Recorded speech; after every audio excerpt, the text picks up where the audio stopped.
بسم الله الرحمن الرحيم. أنيقو قدوميه دليرة براروجيتا بهوينتا بنادر حسن مريدي وحا عاوة فرحاد إياه إنان هل كان صوفر لي سني إنان كهضلنا دم وذاك أو أن فلايو عد كستو نداوانيسا إنay dan ugu jirto waa markii ugu horeysay oo banaadiri dhallinyarta baraarujinta bahweynta banaadir ay aasaasaan fadhi lagu magacaabo dan wadaag runtii markaan idinka halkan waxa ila fadhiya Ismaan Mahdi oo ah ururka qaybteeda sare ayuu ka mid yahay ururka baraarujinta bahweynta banaadir halkan waxa ila fadhiya Ismaan Maxamuud Imaan oo ah xisaabiyaha ururka baraarujinta bahweynta banaadir halkaasna waxay la fadhiyaa Xasan Xaaji Nuur oo ah la taliyaha afhayeenka ururka Al-Sunna wal Jamaaca ahna gudoomiyaha ururka Al-Sunna wal Jamaaca runtii shucuurteena caawa lama soo koobi karo maxaa yeelay shucuurteena aad ay u kacsan tahay marka qaarkood markii si loo fiiriyana sharci wax lagu maamulan waa muhiim ayay tahay marka waxaan maqalnay in gudoomiyihii degmada Xamarweyne Cabduqaadir Maxamed Cabduqaadir in la xiray ayaan maqalnay marka waxa loo baahan yahay markii oo qofka bini'aadanka la xirayo ha ahaado madaxa sarsare ha ahaado xil meel uu ka hayo waa in lagu xiraa sharci waxaan sharciga loo soo marina ma habboona in lagu xiro sidaan filaayo oo ka warqabtaan qof madax ah runtii waxaan maqalnay xataa in lagu xiro degmada Xamarjajab asagoo gudoomiye ka ah degmada Xamarweyne sidee ku dhacday in lagu xiro degmada Xamarjajab yaana ka dambeeyay arintaas taasina annaga dacwo kama qabno wax kastana qalad waa dhacaan qaladna waa la saxaa sidoo Cabduqaadir naftigiisa gudoomiyaha u sheegay xiritaanka waxa ka horeeya horta waa in sharci loo soo maraa waxaan sharci ahaynna in lagu xirana qaladaan u arkaa mana dulqaadan doono mana yeeli doono annagana haddaan baraarujinta bahweynta banaadir ee dalka UK waxaan ummadda Soomaaliyeed dawladda iyo madaxdeeda u sheegaynaa inaan qalad yeelaynin qaladkaasi ma yeelayno maxaa yeelay haddii annaga hadda maanta aan dhihi weyna qaladkaas laga joogsado berituna qaladkii waxaan ka baqaynaa qalad kale inuu yimaado taasina ma habboona waxaa fiican in madaxdeeni dawladeeni aan ictiraafsannahay iyo madaxda sare inay mar kastaba alaaliyaan xuquuqda ibnaadamka adduunka kama dhicin sharci daro in la iska xirto taasi waxaan u maleynaa qaladan u arkayaa waxaana ku faraxsanahay soo deeyitaankiisa la soo deeyay aad iyo aad ugu faraxsanahay waxaana haddeertaan idinku soo gunaanudaya ma aha markii ugu horeysay hadda waa markii ugu horeysay waa annaga hadda aan sameynay fadhigan ugu horeeya ee ah dan wadaag sabti kastana waxa aan ku dadaali doonaa in intaan ka sii badan aad arki doontaan aan sameyn doono dan wadaag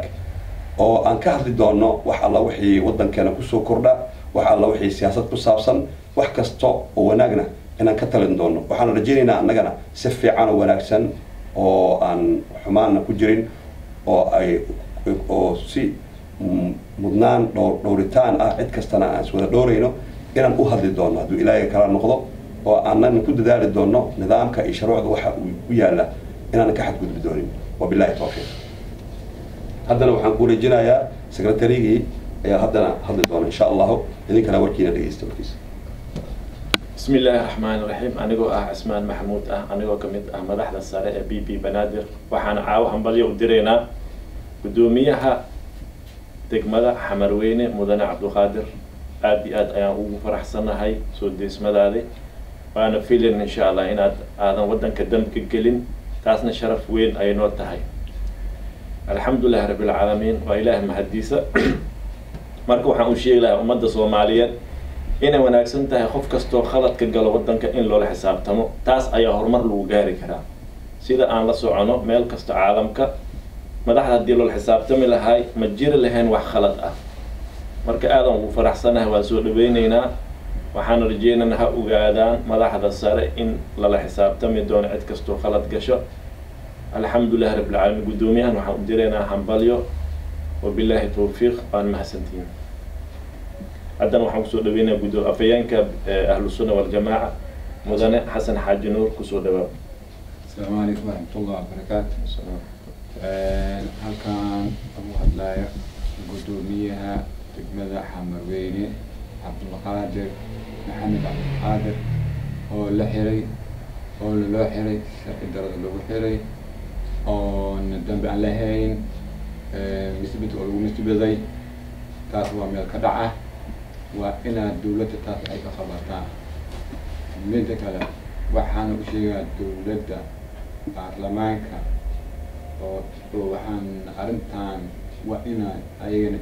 ka wada hadlaan oo qofka aan dembi aan gelin in la dembiga waa gashay aan lagu cadeynin oo wataas waa sharci daro waan meel ku dhac waa inaad taas in muxuu ahay la soo taas la keeno kow midda kale waxaana ka faraxsanahay in la soo daayay aan maqalnay aad iyo aad aan ugu faraxsanahay taas waa aad iyo aad u wanaagsan tahay sheeganaa arrinta dawladda ha ka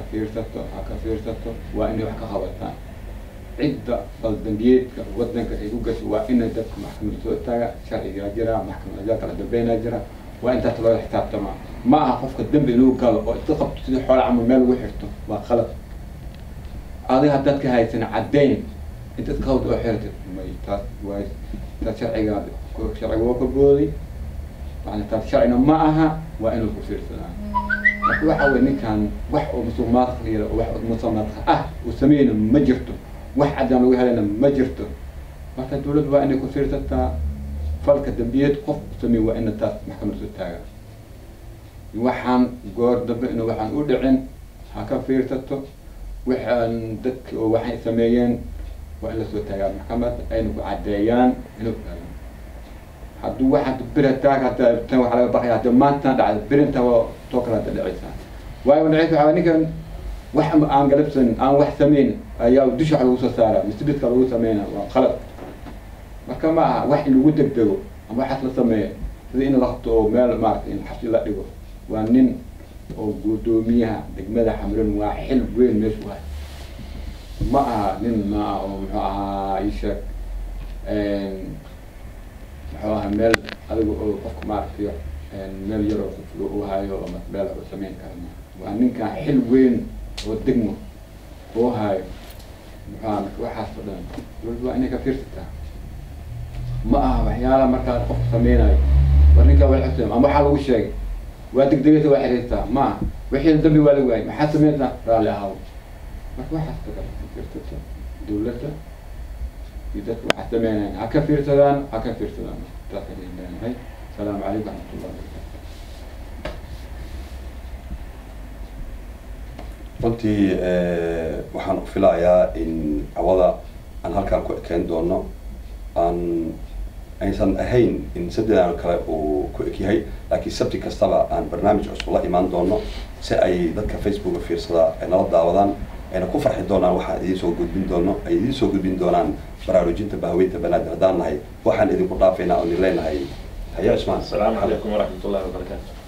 Billahi tawfiiq.